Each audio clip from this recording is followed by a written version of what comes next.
The message came on a Tuesday. Not that Tuesday meant anything out past the Vega cluster, where the Galactic Conclave held its sessions in a station the size of a small moon. But for Ambassador Joran Hale, who still kept Earth time on his wrist, Tuesday was when everything ended. He was eating a protein bar, the synthetic kind, because real food was too expensive on a diplomat's travel budget, when Chancellor Var's face appeared on every screen in the human delegation's quarters. The Chancellor's face was long and gray, with eyes like polished black stone. The Sarathi had been running the conclave for 4,000 years. They did not look worried often. Var looked worried. The Dreth have passed the outer veil, the Chancellor said. All projections confirm. The advance cannot be stopped at current resource levels. Joran set down his protein bar. He already knew what was coming. Every human diplomat in the room knew.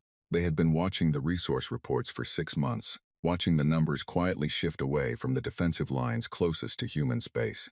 Not fast, not in a way anyone could point to and call a betrayal, just a slow, steady drift, the way water moves away from a shore before a wave comes in. The conclave has voted, Var said. A strategic withdrawal to the core systems will begin in 48 hours. Joran stood up. You're leaving us, he said. His voice was flat. You're leaving the outer sectors. The outer sectors cannot be held. The conclave deeply regrets. Stop. Joran held up one hand. Don't say you regret it. The Chancellor paused.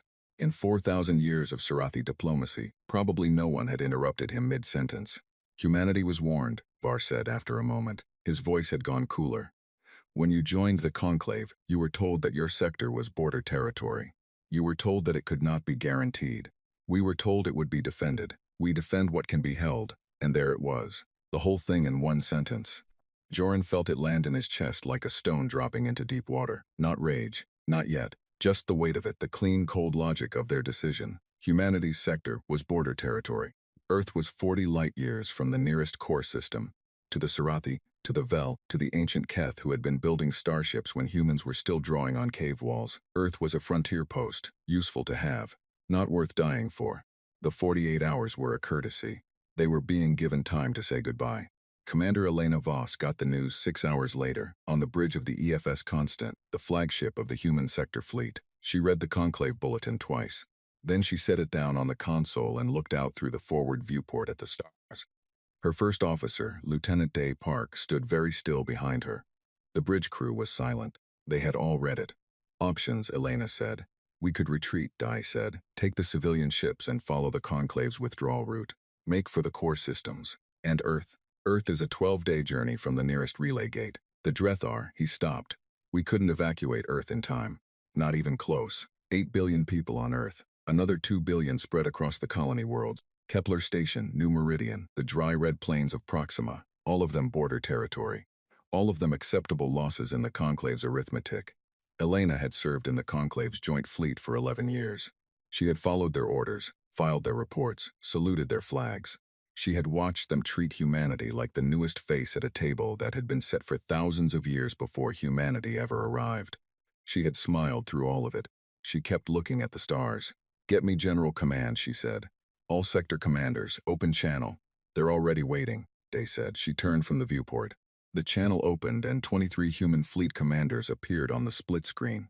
Some from their ships, some from colony defense stations. One, Admiral Yun Che, broadcasting from a hospital bed with tubes still in his arm. No one asked why they were meeting. You've all read the bulletin, Elena said. I want to hear from each of you. Once, brief, tell me what you think. She had expected anger. She had expected fear and calculation, and the careful voices of people preparing to run. Instead, what she got from 23 commanders was silence. Then Admiral Yun Che, 72 years old, tubes in his arm, sitting up straight in his hospital bed, said, My grandfather did not survive the siege of Old Sol by retreating. Nobody spoke for a moment. We fight, said Commander Priya Anand from Kepler Station. We fight, said Commander Riku Sato from New Meridian. One by one, all 23. Elena closed her eyes for exactly 1 second. Then we fight, she said. The conclave's withdrawal was a magnificent thing to watch if you had no stake in it. Joran watched it from the observation deck of the human delegation's ship. The small, scratched, 20-year-old diplomatic transport that was the nicest vessel the Earth Foreign Office could afford. Around him in clean formation, the fleets of a dozen elder races were folding into hyperspace. Sarathi dreadnoughts the size of city blocks. Vel carrier ships like floating continents, carrying whole populations. Catharc ships, ancient and slow, their hulls dark with 4,000 years of travel. All of them moving inward, toward safety, toward the core, away from humanity.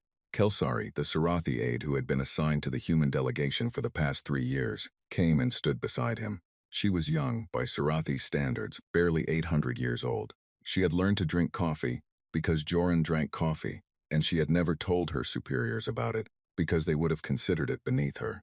Your people should come, she said. There would be room. On the civilian transport lists. They won't come, Joran said. The Dreth cannot be fought with the weapons your fleet has, we know. Kelsari was quiet for a moment. When she spoke again, her voice was different, smaller. I am sorry, she said. I want you to know that. Not all of us. She stopped. The vote was not unanimous. What was the count? She didn't answer. Kel, he said. What was the count? 41-3, she said. He nodded slowly. 3 races had voted to stay, to fight, to hold the outer sectors. 3 out of 44 conclave members. He didn't ask which 3. It didn't matter now. You should go, he said. Your fleet is leaving. Go, he said. Not angry, just tired in the way that goes all the way down to the bone. You have nothing to be sorry for. You followed your government. She left. He stood at the viewport alone and watched the last of the conclave fleet disappear into hyperspace. The observation deck was very quiet. Then his communicator buzzed. Ambassador Hale, it was Commander Voss. He had never spoken to her directly, but he knew her name the way all humans in the outer sectors knew Elena Voss.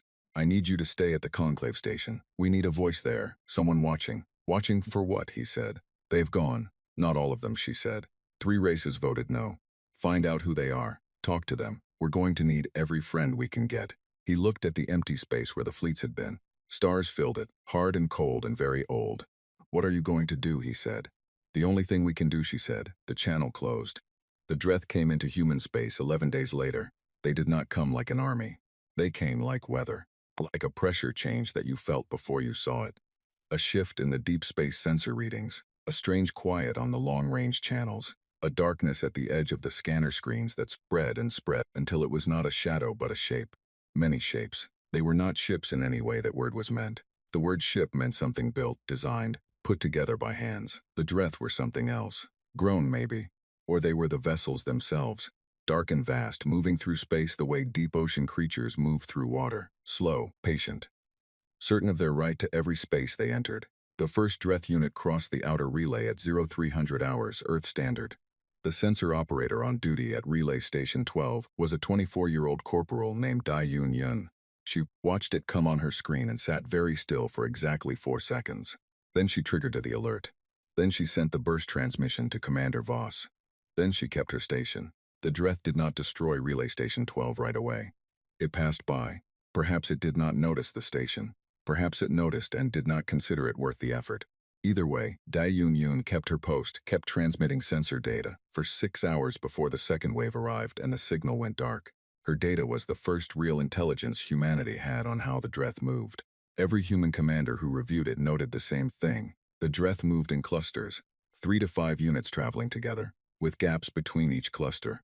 The gaps were not large, but they were there. Elena Voss marked those gaps on her tactical map. And she started to think. The first battle happened not where anyone expected. It happened at Kepler Station, where Commander Priya Anand had 6 destroyers, 1 aging cruiser, and a population of 300,000 people who had come to mine the asteroid belt, and had somehow ended up with children and schools, and a community orchestra that performed every 3rd Saturday. The Drith came through the outer belt at dawn, local time. Priya Anand took her fleet out to meet them. She did not expect to win. She was not stupid. She knew what her 6 destroyers were worth against the Dreth. She had done the math 100 times in the days since the conclave left, lying awake in her bunk, running numbers that never came out right. But 300,000 people were behind her. The evacuation ships needed 4 more hours, so she went. What happened at the Battle of Kepler Station was not a victory by any normal measure. Humanity lost 4 of the 6 destroyers. The cruiser was gutted.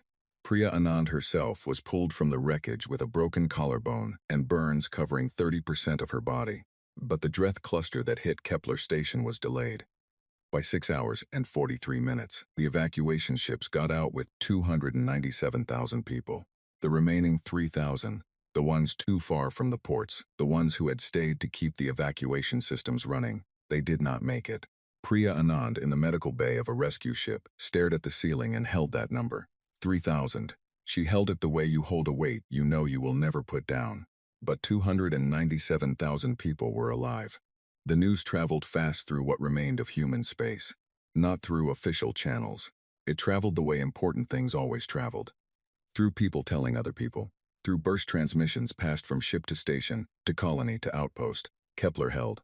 4 hours. Anand took them on. Did they win? No. But they didn't lose alone. It was not much. As war news went, it was barely a footnote. 4 destroyers lost. 1 station emptied. The Dreth had barely slowed down. But in every human settlement still standing in the outer sectors, people heard about it. And in every settlement, people stopped and thought the same thing. If Anand went out, maybe we can too. On the EFS Constant, Elena Voss received the full report, every number. She read the casualty list and did not rush past it. Every name got a second. That was the rule she had made for herself years ago, after the first battle she had commanded, and the first list she had filed. Every name got a second. Then she set the report aside and looked at her tactical map. The gaps between Dreth clusters. The time it took them to turn and reorient. The places where human ships, small and fast and entirely expendable, could go in and make things hard and costly and slow. She was not thinking about winning. Not yet. Winning was too large a word for where they were right now. She was thinking about something smaller, closer. She was thinking about making the Dreth pay for every single kilometer, making it cost them. Making it loud and long and ugly enough that the rest of the galaxy, wherever they were hiding behind their ancient walls, could not pretend they hadn't heard. She opened a channel to her fleet. This is Commander Voss. We begin operations at 600 hours. You all know what we're going into. I'm not going to tell you it will be fine. She paused. I'm going to tell you that we're going to make this matter. Every hour we hold them is an hour that counts. Every ship they have to deal with before they reach the next colony is a ship we put in their path. Another pause. They left us here to die. I have no interest in doing that quietly. She closed the channel. Outside the viewport, the stars were hard and cold and very old. Humanity had been among them for 200 years, which was nothing. Less than nothing, in the scale of things. A blink. But they were here, and they were not going anywhere. The Dreth did not understand what they were walking into. That was the only advantage humanity had, and Elena Voss intended to use every millimeter of it. The elder races had always fought the Dreth the same way. Large fleets, fixed defensive lines, concentrated firepower at known approach vectors. It was the way wars had been fought in this galaxy for thousands of years. You built a wall, you held the wall. If the wall fell, you built another one further back. It was a strategy that worked when you had enough ships to make a wall.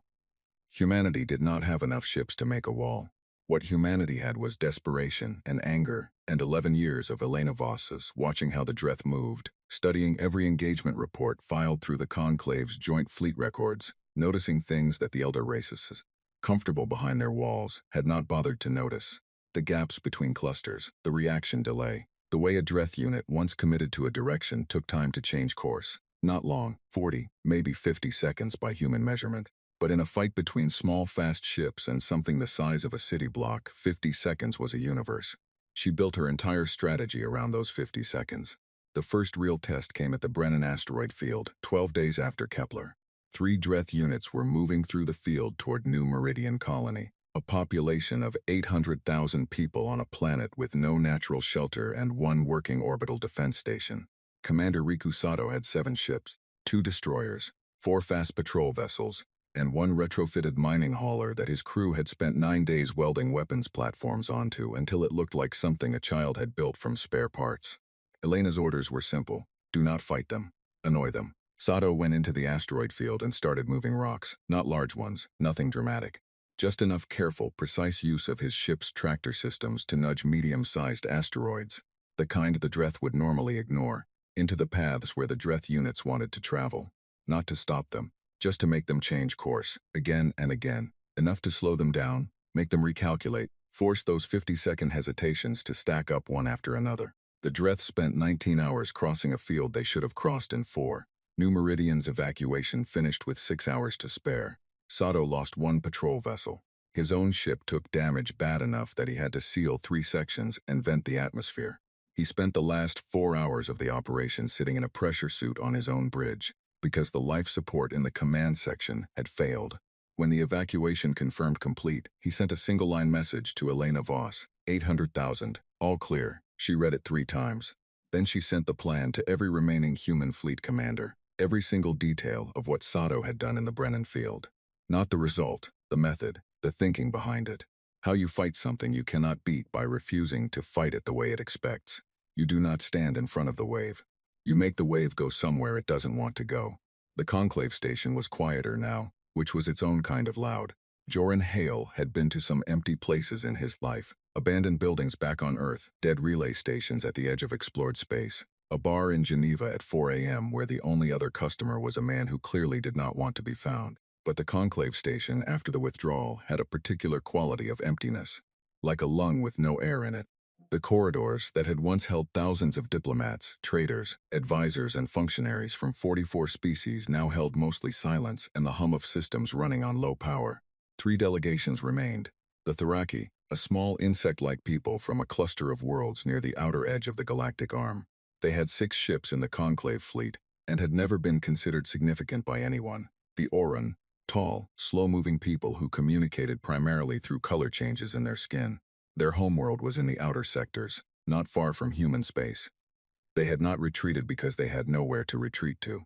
The Vel Secundus, a splinter group of the larger Vel civilization that had broken from the main body 400 years ago over a disagreement Joran had never fully understood.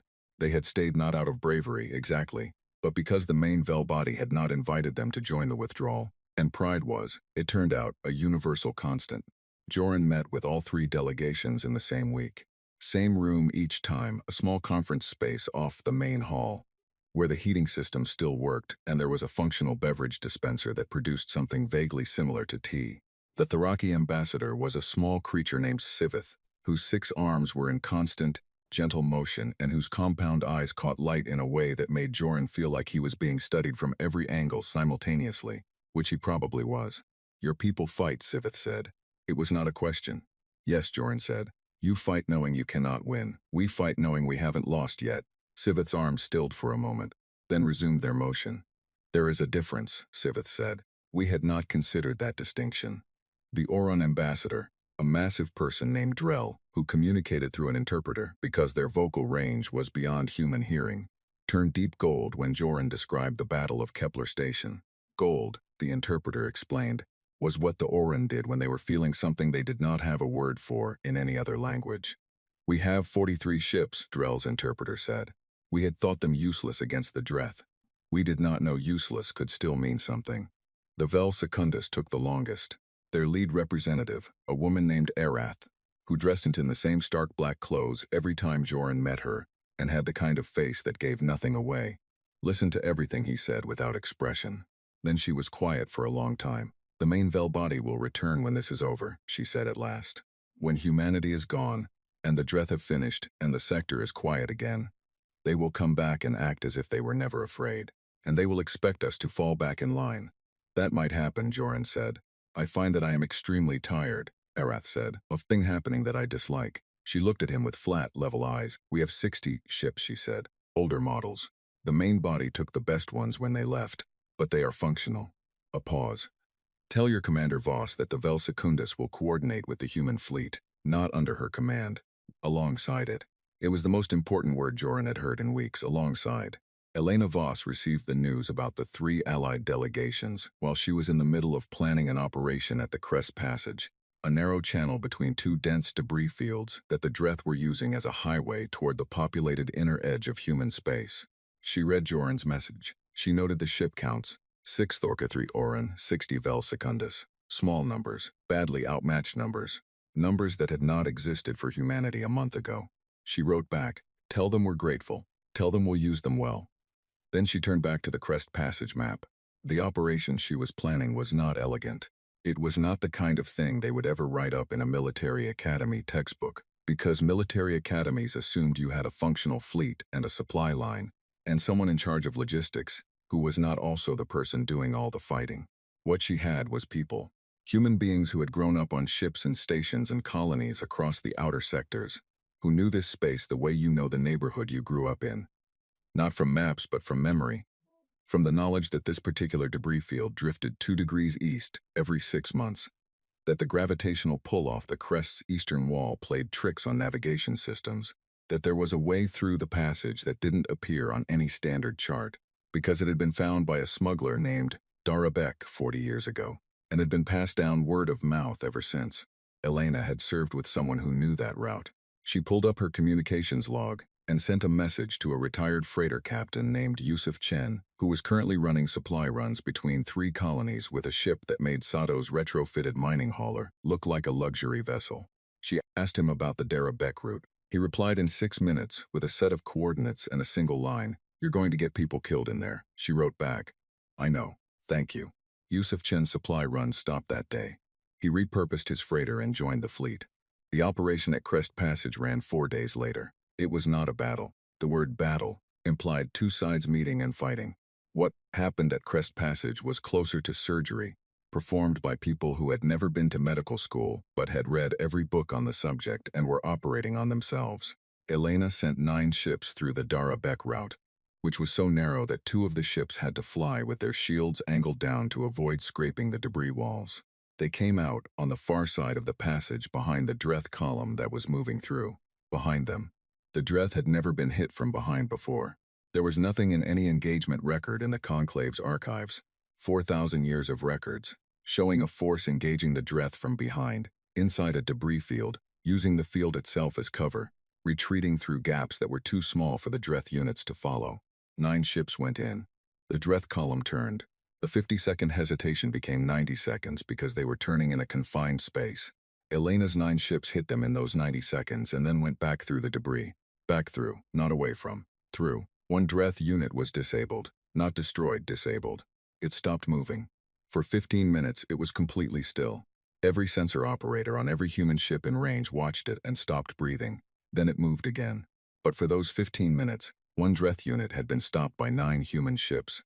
Elena Voss received the sensor data in her command chair and looked at it for a long time. She had not expected that. She had hoped for a delay, a minor disruption, enough to buy another colony more hours. She had not expected to actually stop one. "Same weapons that stopped it," she said to Day Park. "What did we use in that window?" He checked the report. The graviton burst from the Yoon's sword, and the Vel Secundus coordinated a compressed EM pulse from their 2 ships on the eastern flank. She looked at that. Graviton burst plus compressed electromagnetic pulse from flanking positions. She wrote it down. "Run the math," she said. "If we had more ships capable of that combination." "We don't," Day said. "Not yet," she said. The news out of Crest Passage reached Joran Hale 2 days later, third hand, carried through a relay chain that was held together more by hope than by functioning hardware. It reached the Tharaki ambassador the same day.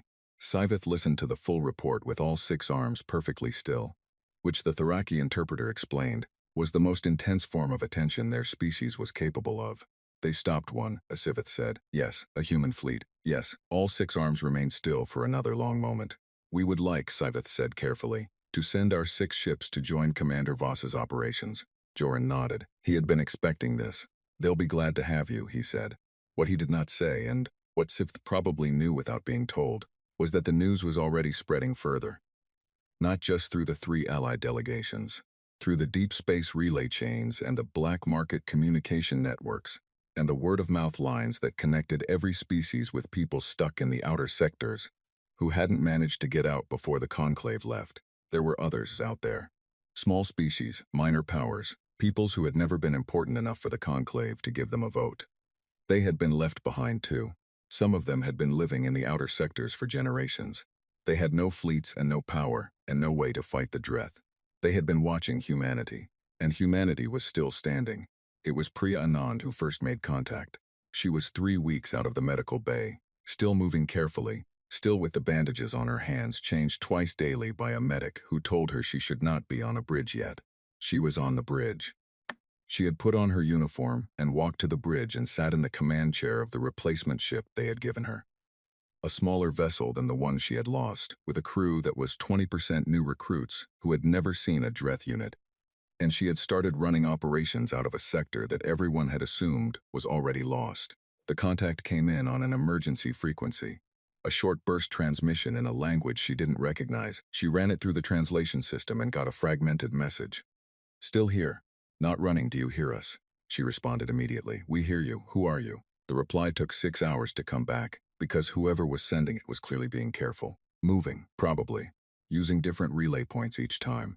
When it arrived, it was longer, more confident. We are the Seth. 17,000 people on 4 stations in the Karun belt. We have mining equipment and 1 armed transport. We are not soldiers, but we are not dead yet. We heard what happened at Kepler Station. We heard about the Crest Passage. We have information about Dreth movement patterns in this sector that your fleet may not have. Priya read it twice. Then she sent it to Elena Voss.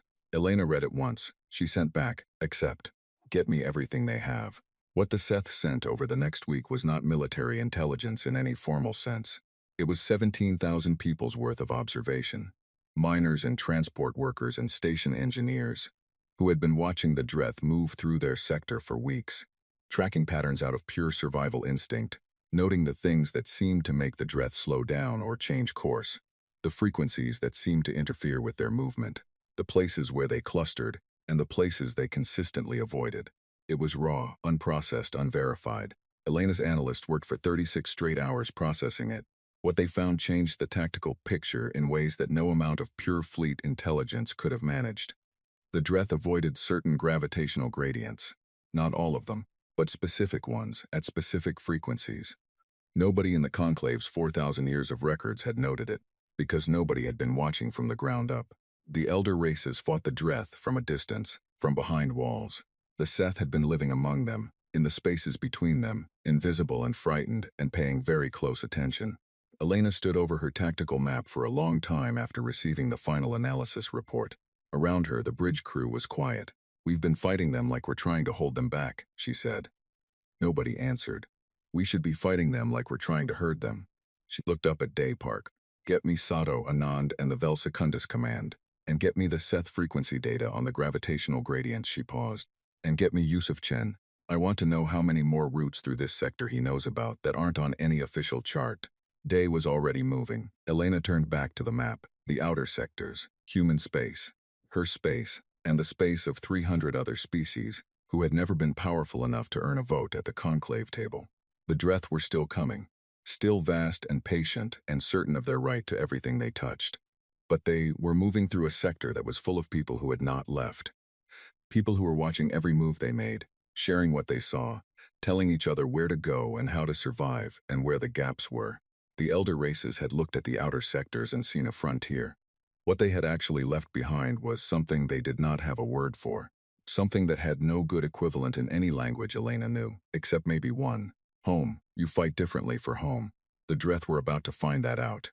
Nobody talked about the numbers out loud. They all knew them. Every commander, every crew member, every colony administrator still standing in the outer sectors knew exactly how many people had been lost since the conclave left. The figure updated every day on the internal fleet network, quietly, the way a wound keeps bleeding after you stop looking at it. 4,112,000 as of the morning Elena Voss sat down with her senior staff to review the week's operations. She did not say the number. Nobody did. It sat in the room like a presence. What she said instead was, "Show me the gradient map." Her chief analyst, a young woman named Hessa Obara, who had been a graduate student in astrophysics before the conclave left and had become something harder and faster in the months since, pulled up the map on the main display. It was a sector-wide picture of gravitational frequencies, overlaid with the movement data from the Seth's weeks of silent observation. Everywhere the Dreth moved freely was one color. Everywhere they had slowed, avoided, or rerouted was another. The pattern was clear once you knew what you were looking for. Here, Hessa said, pointing to a dense cluster of the avoidance markers. And here, and here. These 3 areas have the highest concentration of the specific gradient frequency that correlates with Dreth rerouting. They don't go near them. Every time they've approached, they've changed course. We don't know why, Day Park said. He was not being negative, just careful. We don't need to know why, Elena said. We need to know if we can make more of it. Hessa had been waiting for that question. She pulled up a second display. The frequency is naturally occurring. It comes from specific mass distributions in asteroid fields and dense debris zones. We can't generate it with any weapon we have. She paused. But we can move mass. Silence. Tractor systems, Elena said. Yes, it would take time. Weeks of careful repositioning of large asteroids in the right configurations. It would need to look natural. If the Dreth noticed we were building something, they'd go around it. Hessa looked at the map. But if we could construct 3 or 4 of these zones along the approach vectors toward the populated colonies, we could funnel them. We could choose where they go. Elena stared at the map for a long time. You cannot beat the wave. You make the wave go somewhere it doesn't want to go. How many ships do we need? She said. Mining ships, Hessa said, not warships. The tractor work needs precision, not firepower. Yusuf Chen, sitting in the corner of the room in his worn freighter captain's jacket, raised his hand. I know 14 independent mining operators still running in this sector. They haven't joined because they didn't think they had anything to offer a war. They do now, Elena said. Get them. The construction of the gradient corridors took 3 weeks. 3 weeks during which the Dreth kept moving and the human fleet kept bleeding to buy time. Riku Sato held the line at New Meridian for 11 days with a fleet that shrank by 1 ship every 2 days. He ran the asteroid nudging strategy until he had nothing left to work with, then switched to hit-and-run passes that kept the Dreth cluster occupied and irritated, and focused on him instead of the evacuation routes. On day 9, his last destroyer took a direct hit. He transferred his command to the retrofitted mining hauler, the ugly welded thing that his crew had built out of spite and determination, and kept going. On day 11, the gradient corridors were almost ready. Elena sent him the message herself, 3 more days. Hold 3 more days. His reply came back in 4 words, working on it, Commander. He held 2 more days. On the morning of day 13, the mining hauler's drive system failed, not from enemy fire, from the sheer accumulated strain of 11 days of combat maneuvers in a ship that had been designed to carry ore. Sato and his crew spent 6 hours in suits doing emergency repairs in open space exposed with a Dreth unit 4,000 kilometers away. They got 1 engine back. He held 1 more day. When the corridor network came online on day 14, it was Sato's sensor data, transmitted in real time from his single functioning engine, his battered crew, his ugly welded ship, that confirmed the Dreth approaching New Meridian had shifted course exactly as Hessa had predicted. New Meridian's final evacuation convoy got out. Elena received Sato's status report at the same time. She read down the list of damage, then she read to the end. The mining hauler had not made it out with the convoy. She sat with that for a moment. Then she wrote his name on the list she kept. The one that was not the official casualty report. The one she kept herself in handwriting on actual paper, because some things should not live only inside a computer. Commander Riku Sato. She closed the notebook, and she kept working. 5,600,000. The number updated. She did not say it out loud. The gradient corridor strategy worked. Not perfectly. Nothing worked perfectly. But it worked in the way that mattered. It changed the shape of the fight. For the first time since the Dreth entered human space, humanity was not just reacting.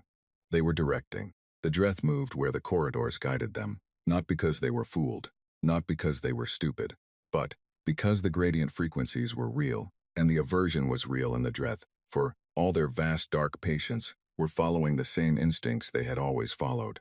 They were being herded toward the Karun Belt. The Karun Belt was the Seth's home.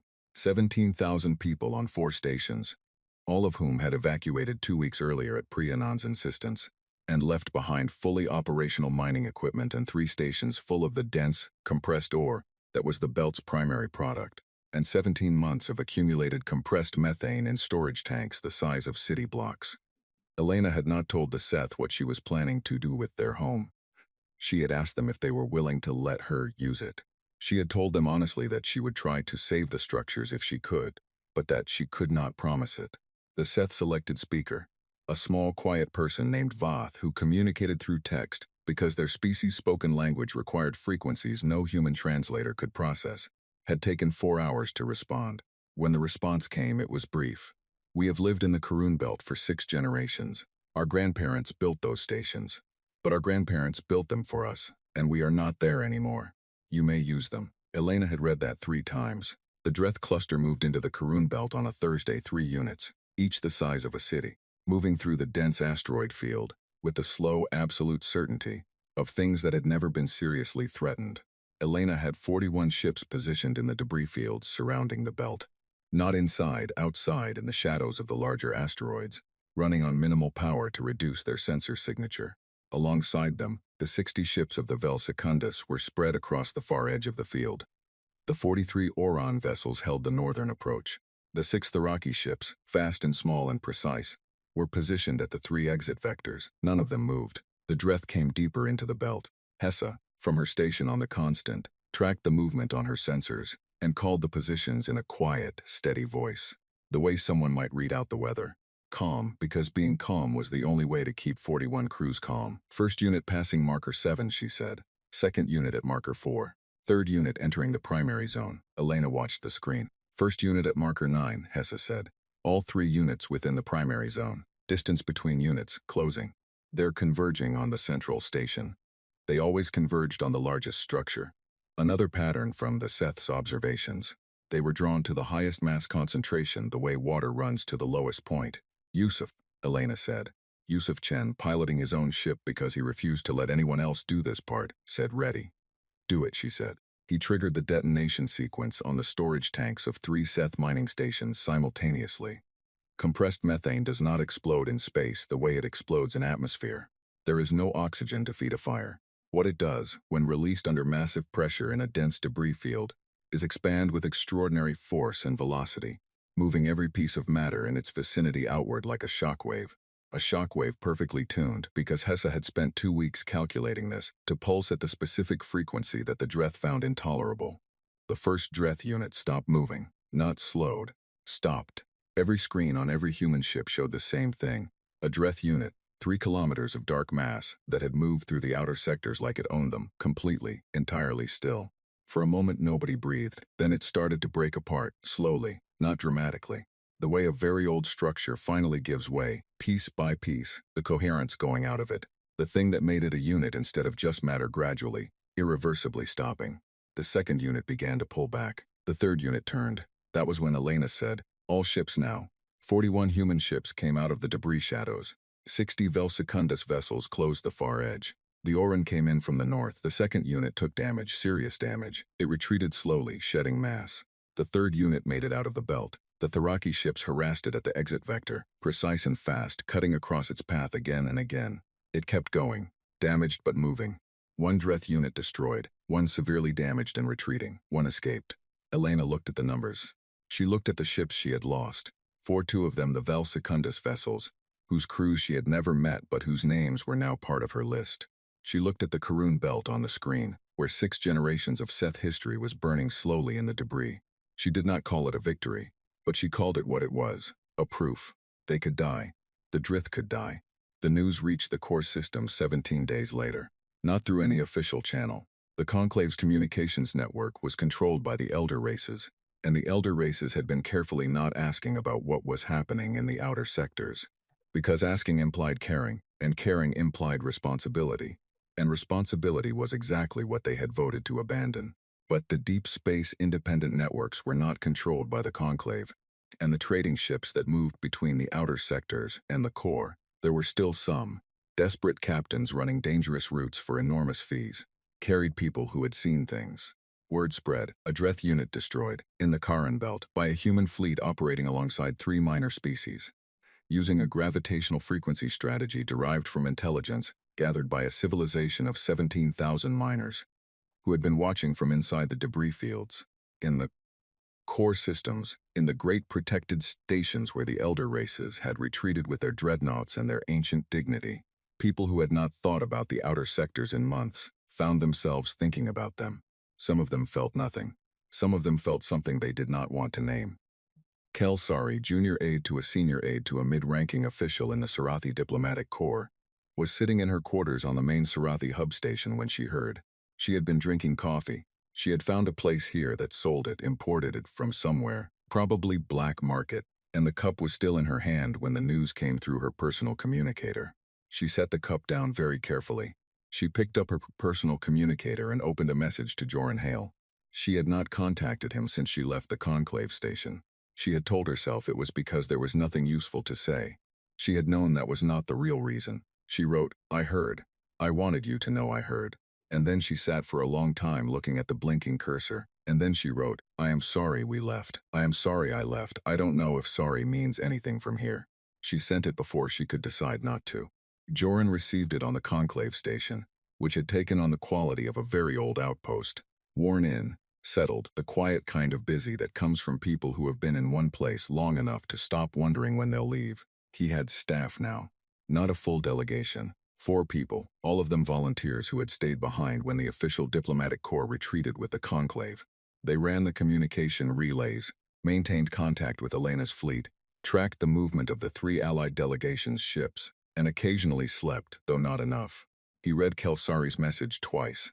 Then he wrote back, "It means something. It always means something." Then he paused and wrote, "Tell people what you hear. Don't let them pretend they don't know." He sent it and went back to work. There was a lot of work. The victory in the Karun belt had brought 3 more small species forward. Cautious, frightened. Their leaders sending fragmented messages through third and fourth hand relay chains, asking the same question in different languages. "Are you still there?" He answered everyone.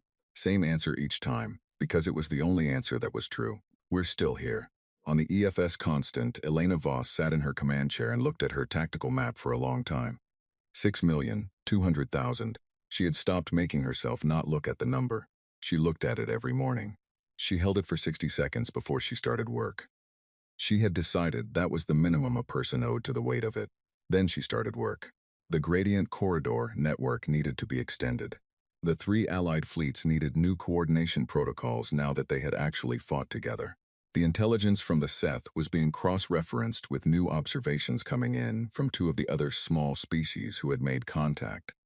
And the picture they were building of Dreth movement patterns was getting clearer and clearer and darker and darker. The Dreth were redirecting, not retreating, not afraid, but they were responding to what had happened in the Karun belt, changing the composition of their clusters, moving differently. They were adapting. Elena looked at that fact for a long time. Everything that had ever hunted anything that could adapt had learned the same hard lesson. It becomes a different hunt. Hessa, she said. The 2 new species making contact, the ones sending observation data from the Ur passage. "Have we verified their frequency reports?" "Most of them," Hessa said. "There's one anomaly we haven't been able to explain." "Tell me about the anomaly." This was how every breakthrough had started. With a thing that didn't fit. With someone looking at the data that didn't make sense instead of setting it aside. "There's a point in the Ur passage," Hessa said, pulling up the display, "where 3 separate observers from 2 different species have noted the Dreth slowing. Not stopping, just slowing. There's no gravitational gradient explanation, no debris field. The space is clear." Elena looked at the point on the map. "What is in that area?" she said. "Nothing," Hessa said, "as far as we know. Old survey data says it's empty space." She paused, but the old survey data was done by the Conclave. And the Conclave surveys only covered what the Conclave considered worth surveying. Elena looked at her. "Find me someone from this region," she said. "Local. Someone who's lived near the Ur passage for a long time." "I'll contact Joran," Hessa said. "Do it tonight," Elena said. She turned back to the map. The Dreth were adapting. So was humanity. So were the Tharaki and the Oran, the Vel Secundus and the Seth, and the small species coming forward one by one out of the dark. The elder races had left the outer sectors to die. What they had actually done was leave them alone together, with nothing to lose and nowhere to run, and every reason in the world to figure out how to survive. Elena put her hand on the map, flat on the screen, over the place where Earth was marked, 40 light years from the nearest core system. She was going to need every one of those light years. The answer to the Ur passage anomaly was embarrassing in the way that most important discoveries are embarrassing. Obvious in hindsight, overlooked for a reason that made sense at the time and made no sense at all once you knew. It was a research station. Human-built, 83 years old, launched before humanity joined the Conclave and before humanity had the budget for proper maintenance schedules. It had been catalogued, filed, and quietly forgotten when the Conclave offered access to their far superior observation network. It ran on a closed-loop fusion system that the original engineers had designed to last a century without service. It was still running. Nobody had bothered to shut it down because nobody had thought about it in 40 years. The station's power system emitted a low-level electromagnetic pulse on a cycle of every 11 seconds. Hessa Obara found the station record buried in the Earth Science Directorate's pre-conclave archive and stared at the emission frequency for a long time. Then she checked it against the Dreth avoidance data. Then she said a word that Elena Voss had never heard her say before and ran the numbers 3 more times. The pulse frequency matched. Not approximately, exactly. The old, forgotten, accidental heartbeat of a research station that nobody had thought about in 4 decades was by pure chance operating at the precise frequency that the Dreth found intolerable. Every 11 seconds for 83 years. Elena received the report, read it twice, and then sat back in her chair and looked at the ceiling for a moment, with a specific expression of someone processing a thing that is simultaneously wonderful and infuriating. "How hard is it to replicate that emission system?" she said. "The original hardware is old," Hessa said. "The design is simple by current standards. We could build emitter units in 48 hours with the manufacturing equipment on Kepler Station's salvaged platforms. How many could we build? In 2 weeks. Enough to mount on every ship in the fleet. Build them, she said. Start now. Build as many as you can. She paused. And get me the specifications to the Vel Secundus, the Oran, and the Tharaki. All of our allies. Everyone gets this. Hessa was already moving. Elena turned back to her tactical map. The Dreth had been adapting. She had watching wadding the print shift for 3 weeks. The clusters moving differently, the approach vectors changing, the spacing between units widening in a way that told her someone or something was responding to what had happened at the Karun belt. Not panicking, not afraid, but acknowledging that the outer sectors were not the empty space they had expected. They were recalibrating, and they were consolidating. The scattered cluster approach was ending. The Dreth were pulling together into a single massive formation, the largest concentration of their forces seen since the war began, moving, according to every piece of intelligence humanity and its allies could gather, in one direction toward Sol. Toward Earth, the message went out on every human frequency simultaneously. Elena did not dress it up. There was no point in dressing it up, and the people who would receive it had earned the right to plain language. The Dreth are moving toward Sol. We have approximately 22 days before they reach the outer system. This will be the largest engagement of the war. I am asking every ship that can fly to come to Sol, not just military vessels. Every ship. If you can travel and you can carry an emitter unit and you are willing, come. If you are not willing, go where you need to go. There is no shame in it, but if you are willing, come. She sent it. Then she sat back and waited to see who answered. In the core systems, Kelsari had been doing what Joran asked. She told people what she heard. She found ways to talk about it, not officially, not in the conclave sessions that she was too junior to attend, but in the corridors and the common areas and the informal meetings where the actual thinking of any civilization gets done. She told her colleagues. She told the people above her colleagues. She found Sarathi citizens who had family in the outer sectors, more of them than anyone had officially acknowledged, and she made sure they heard every piece of news she received from Joran's relay chains. She had not expected it to add up to anything. She had been doing it because Joran asked her to, and because it was the only thing she could do, and because doing nothing felt like a particular kind of dying she was not interested in. But things add up. 2 weeks before Elena's message reached the core systems, a junior member of the Vel Governing Council, the main body, not the Secundus, had submitted a formal inquiry asking why the Conclave's intelligence reports on the outer sectors had been consistently incomplete since the withdrawal. The inquiry had been dismissed. But it had been submitted, and once submitted it was part of the record, and other people read it. A week before Elena's message, a Keth historian with a modest public following had published a paper drawing historical comparisons between the current withdrawal and 3 previous conclave retreats from outer sector threats. In 2 of those 3 cases, the historian noted, the abandoned species had been destroyed entirely. In the 3rd, a small coalition of abandoned peoples had held long enough for the main threat to move past them, and the outer sectors had been resettled 300 years later, but only because there had been someone left to resettle them. The paper was not widely read, but it was read by people who read things.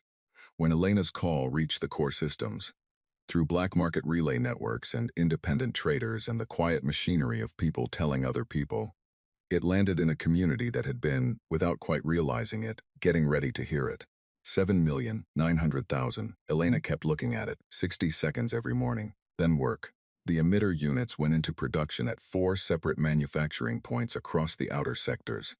Salvaged equipment, Seth engineering expertise, 3 different alien technical teams working alongside human engineers who had been figuring things out on the fly for months. The first batch was mounted on fleet ships in 36 hours. The second batch was larger. Elena had routed enough materials to build 400 units. She built 600. The extra 200 were sized and designed to fit on civilian vessels. Mining ships and transport haulers, and the kind of general-purpose cargo craft that kept colonies running. Ships that were never meant to be in a fight. Ships that could, if they chose, carry a device that would make them relevant in a way that no weapon ever could. The emitter units did not fire anything. They did not destroy anything. They pulsed. Every 11 seconds, a low-level electromagnetic frequency, tuned to the exact output of an 83-year-old research station that an engineer named Yael Okonkwo had designed on a modest government budget in 2304. when the biggest problem humanity was facing was whether the Conclave would accept their application for membership. Yael Okonkwo had been dead for 30 years. Elena had looked her up. She had the kind of quiet, practical biography of someone who just did good work and never expected it to matter beyond the immediate job. It was going to matter more than anything else in the war. They came. Not just the human ships, not just the 3 Allied fleets that had been fighting alongside humanity for months, not just the Seth in their rebuilt transport, the one that Voth had named after everything, because Voth had a particular kind of humor that found the right words in dark places. They came from everywhere, species so small and scattered that they had never appeared in any conclave record as a significant power. A group of 7 ships from a people called the Marin, who lived on stations in the deep gas clouds of the Outer Arm, and had never in their history fought anyone. The Marin sent 7 ships crewed by people who had spent 3 weeks learning how to mount emitter units after receiving Elena's technical specifications through 4 separate relay jumps. A fleet of 19 vessels from the DU, a long-lived people whose government had officially voted to remain neutral, but whose population had quietly produced a group of volunteers who took 19 ships and left before anyone could stop them. 41 mining haulers from the Karun Belt region, crewed by whoever had been available and willing to come, carrying emitter units and improvised weapons, and, in 3 cases, full cargo holds of compressed ore that their captains had decided might be useful for reasons they did not explain in their join requests. The 3 conclave species who had voted no, the Tharaki, the Oran, the Vel Secundus, arrived in full formation. All 6 Tharaki ships, all 43 Oran vessels, all 60 Vel Secundus, with Arith commanding from her flagship, which she had renamed in the weeks since Karun Belt in a language that translated, roughly as, "I changed my mind about waiting." In total, when Elena Voss looked at her fleet assembly screen 11 days before the Dreth reached the outer markers of the Sol system, she counted 314 ships. Of those, 47 were formal military vessels, the rest were everything else. She stood at the viewport and looked at them. The irregular shapes of mining haulers and transport ships and general-purpose cargo craft, their hulls scarred in most cases not by battle but by years of hard work in hard places, now carrying emitter units and whatever weapons their crews had managed to put together. Day Park stood beside her. "We didn't call them," he said, not questioning it, just saying it. "No," she said. "They just came." "Yes," he was quiet for a moment. "I don't think the Conclave has ever seen anything like this." "The Conclave has never left people like this before," Elena said. "Or maybe they have and nobody survived to show them what it looks like." She turned back to her map. 314 ships, emitter units on 260 of them. The gravitational corridor data extended to cover the approach vectors to Sol. Intelligence, from a dozen small species whose observations had added detail and texture to her understanding of Dreth behavior that no formal military intelligence program could have produced. It was not enough. She knew it was not enough. She had run the numbers. The Dreth formation moving towards Sol was the largest single concentration of their forces anywhere in the outer sectors. What humanity and its allies were bringing to this fight was extraordinary, unprecedented, and significantly outmatched. But it was everything they had. And everything, in Elena Voss's experience, had a way of mattering more than the numbers suggested. The battle for Sol began on a Wednesday. The Dreth came through the outer system in 3 massive waves, each one larger than the entire human fleet had faced in any previous engagement. They came from the direction of the outer asteroid belt, moving with the same slow, vast certainty they always moved with, but arranged differently now. Tighter clusters, less spacing between units, the adaptation that had been building since Karun Belt fully expressed. They were taking humanity seriously. Elena felt something sharp and strange about that. Not pride, exactly, something older than pride. She gave the order, and 314 ships moved to meet them. The emitters fired on the 11-second cycle, and the effect was immediate. Not dramatic, the Dreth did not stop, did not scatter. But they compressed. The front wave tightened, the units moving closer together in a way that Hess's models had predicted and Elena had been counting on. They compressed into the corridors, the gravitational configurations that the mining ships had been building for 2 weeks. Subtle, precise, tuned to match the gradient frequencies from the Seth's data, funneled the compressed Dreth formation along specific vectors, not where the Dreth wanted to go, where humanity needed them to go, into the engagement zones. The human fleet went in from 3 sides. The Vel Secundus hit the northern flank. The Oran drove straight up the center with the kind of blunt courage that Elena had come to understand was simply how the Oran did things. Not recklessness, Just a deep, considered decision that if they were going to be somewhere dangerous, they would be completely there. The Tharaki, fast and precise, worked the edges, targeting the connections between Dreth units with the specific frequency combination that had disabled the unit at Karun Belt, and the civilian ships, the mining haulers, the transport craft, the Maren and their 7 vessels, the Du volunteers. Yusuf Chen in his eternal battered freighter held the corridor walls, keeping the formation intact, their emitters running without stopping, their crews doing the thing that requires a particular kind of courage, because it is not the loud kind. The courage of staying in a dangerous place and doing a technical job correctly while things explode around you. For 3 hours the first wave was held, not destroyed, held. Slowed, compressed, forced to fight in conditions that did not favor them. Then the second wave arrived. The second wave was larger. Elena lost 11 ships in 40 minutes.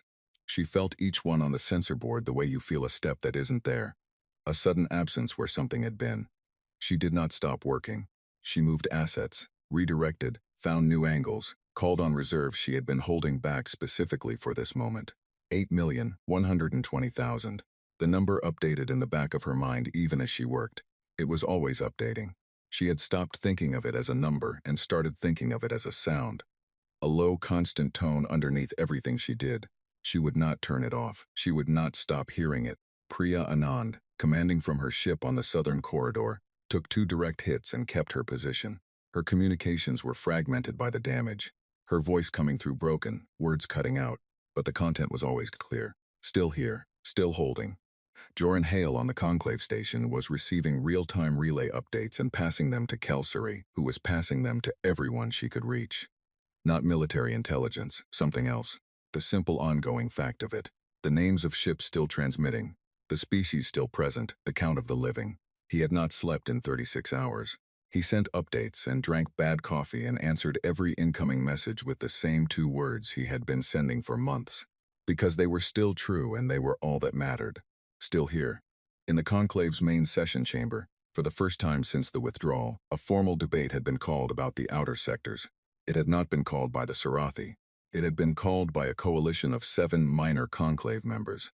Species too small to have mattered in the original vote, who had listened to the news from the outer sectors for months, and had finally, collectively, had enough of listening. The debate was chaotic. The elder races objected to the premise. The Sarathith representative argued that the outer sectors had made their choices, and the core had made theirs, and the 2 were not interconnected.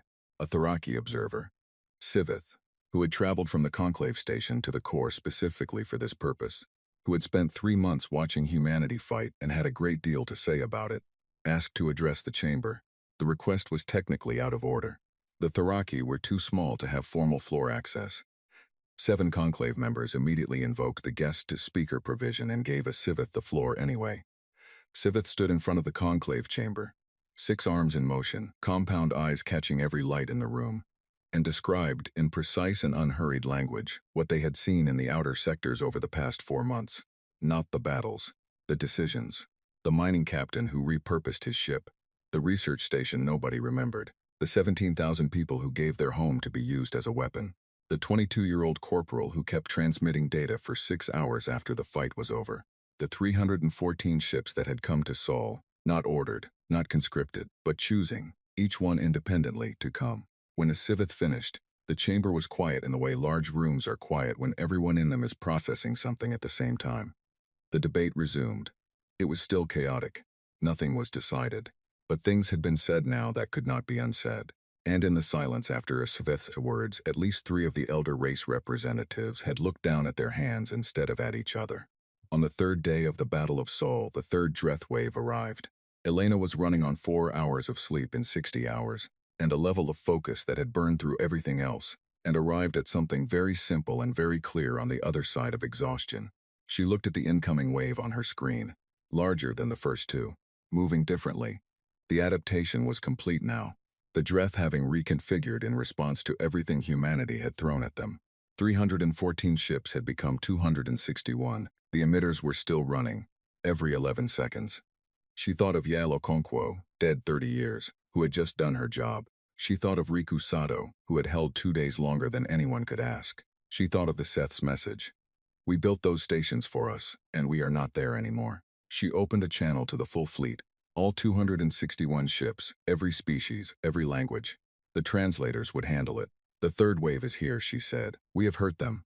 We have slowed them. We have shown them and shown everyone watching that the outer sectors do not die quietly. She paused. I am not going to tell you what to do now.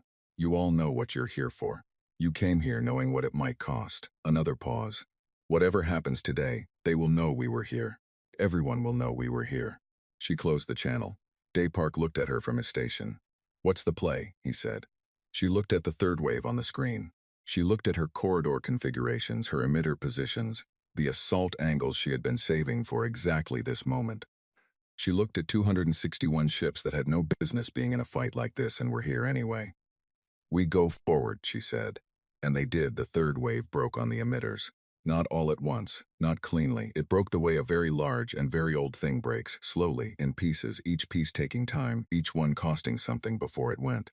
Elena had been running the corridor strategy for 31 hours straight when she saw it begin to happen. The Dreth formation had been pushing into the Sol system with the same patient, absolute certainty they had carried through every kilometer of the outer sectors. But the emitters were running every 11 seconds. 219 ships still carrying the pulse. The others had lost their units to battle damage, not to enemy action, just to the simple punishment of being in a fight this long. 219 ships breathing in the same rhythm, the same frequency, the same pulse that an engineer named Yael Okonkwo had built into a station 83 years ago, because it was the most efficient power cycle for the equipment she was using. Every 11 seconds, the Dreth formation compressed further than it had before, further than Elena had expected, further than Hess's models had predicted, which meant the models had been right about the direction and wrong about the magnitude, which meant the effect was stronger at high density than anyone had calculated. The front units of the third wave stopped, not permanently, not the way the Karun Belt unit had stopped, but enough. Enough for the corridor walls to hold, enough for the engaged Dreth units to find themselves in a fight they had not been designed for, pressed from three sides, pulsed every 11 seconds, unable to spread into the configuration that their size and their method required. Elena did not celebrate. She moved assets. She found the angle. She sent Priya Anand's ships into the gap that opened when the front units stopped, and she sent the Vel Secundus through the northern corridor at the same moment, and she told Yusuf Chen to bring the mining haulers forward and hold the eastern emitter line, no matter what happened.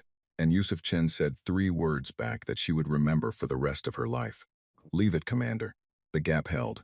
For 40 minutes, the third wave was completely stalled in the outer asteroid belt of the Sol system, 400 million kilometers from Earth.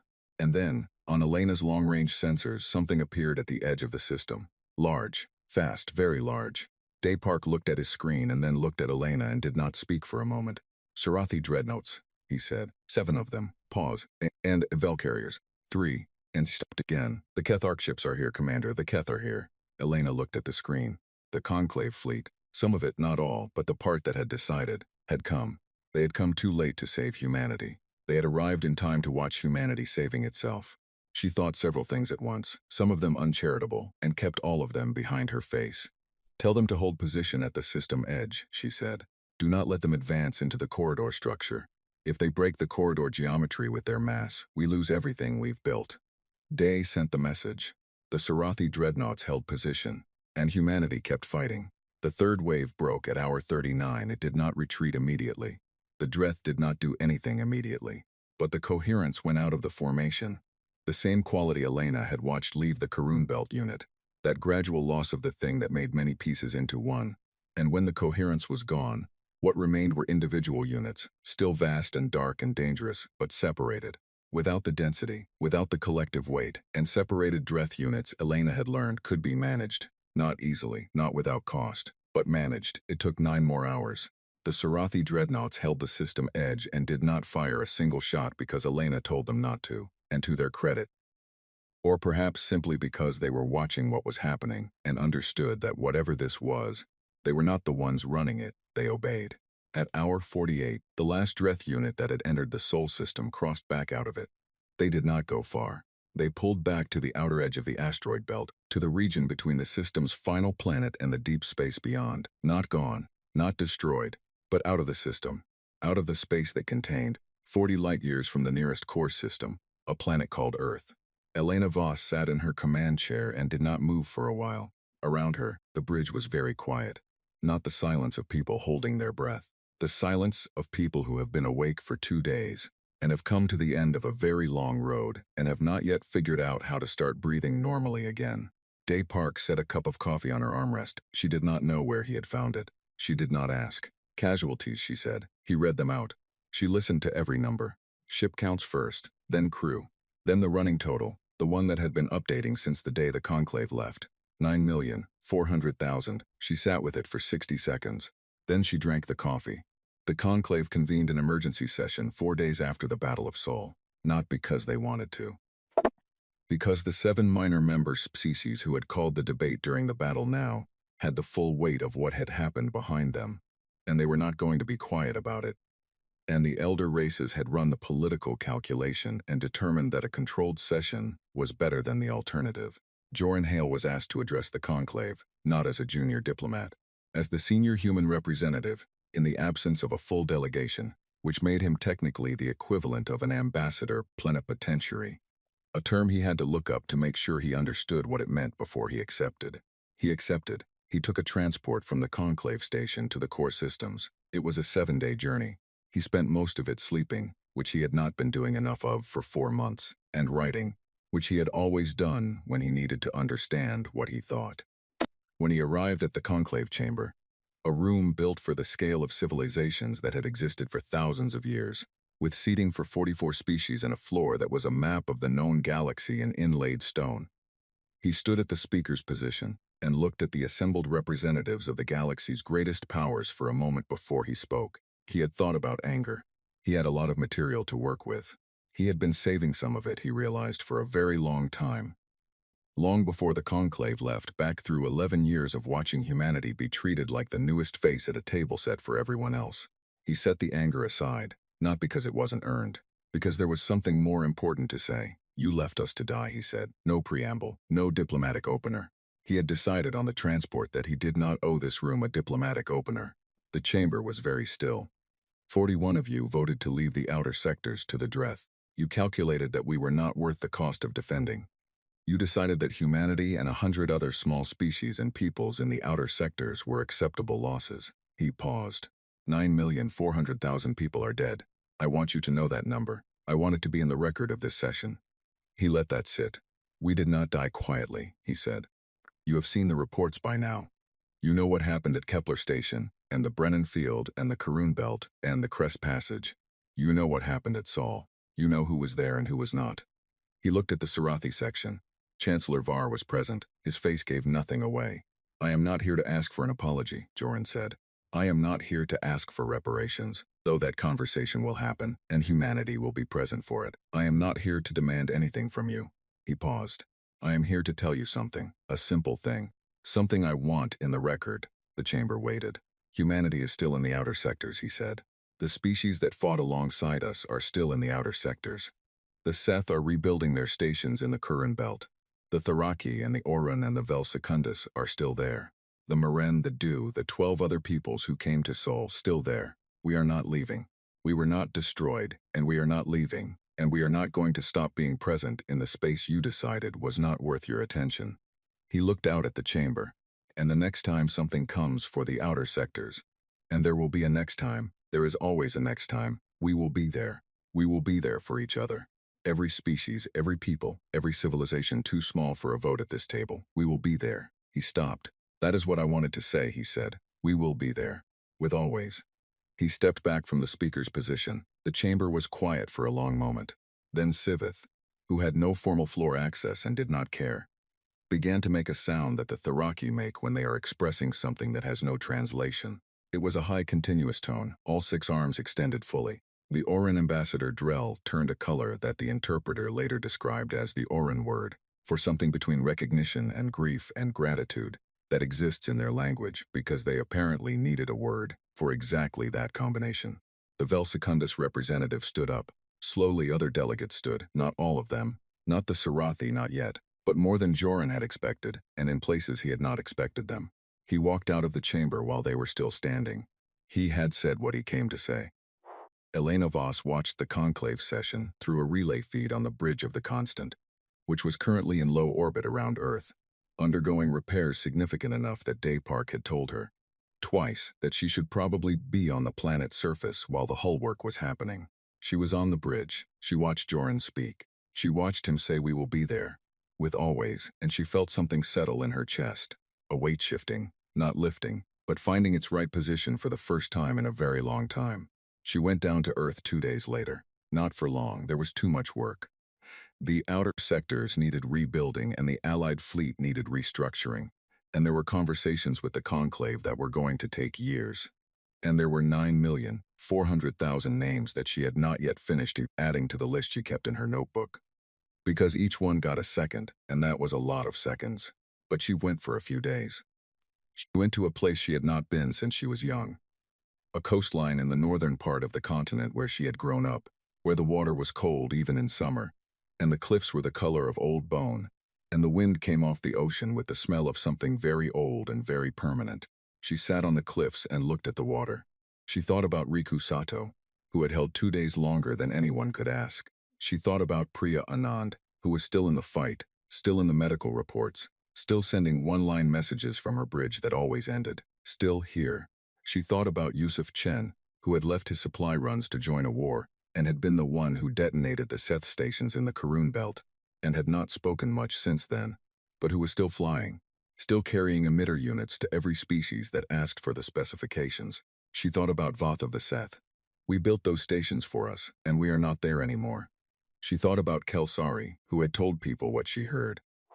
She thought about the Marin in their ships, learning to mount weapons they had never used on vessels never designed for it, coming anyway. She thought about Dea Yun Yun, 24 years old, holding her station for 6 hours because that was the job.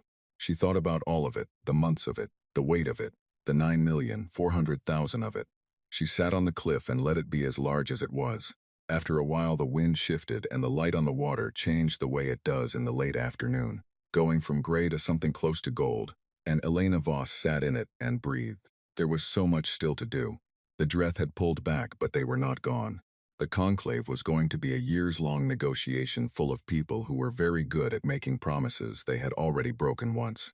The outer sectors needed rebuilding not just in physical terms, but in the slower, harder way. The way a community rebuilds after it has discovered what it can do and what it has lost, and has to find a way to hold both of those things at once.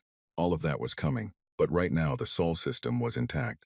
Earth was below her, 8 billion people going about their days, most of them not fully understanding how close it had been, and that was fine, that was how it should be. Let them go about their days. Let them have ordinary Tuesdays.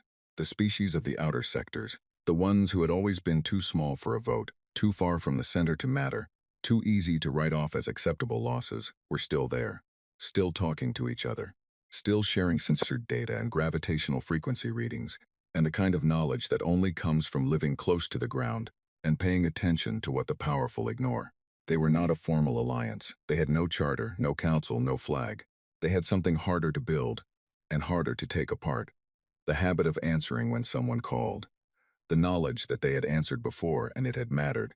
The understanding that out here in the outer sectors, the people who showed up for each other were the only walls that held. Elena looked at the horizon where the water met the sky. We will be there, Joran had said, with always. She understood it now, the way you understand something properly only after it has been lived and not just spoken. It was not a promise about the future, exactly. It was a description of what they already were, what the months of it had made them. Not a military force, not a political power, not a civilization that the conclave would ever fully understand, because the conclave thought in terms of resources and votes and strategic value and the math of acceptable losses. They were the people who stayed, the people who looked at the acceptable losses column and disagreed, the people who, when the wave came and the walls came down and every reasonable calculation said to run, went forward instead. Not because they were fearless, not because dying didn't cost anything, not because they had looked at 9,400,000 and found it acceptable, because home is not a calculation, because some things you stand for, not because the numbers work out, but because the numbers are not the whole story, and never were. Because when you have been left in the dark long enough, you find out who you are. Humanity had found out. So had the Tharaki and the Oran and the Velsecundus and the Seth and the Moran and the Dew, and 100 other small peoples, whose names were not in the conclave's important records but were in Elena's notebook, because each one had gotten a second and each one had mattered. And each one was part of what they had built out here in the space the galaxy had decided was not worth saving. The light went golden and the wind kept coming off the water, and Elena Voss sat on the cliff and let herself be, for one evening, exactly where she was. Tomorrow there would be work, but the outer sectors were standing. They were still there, with always.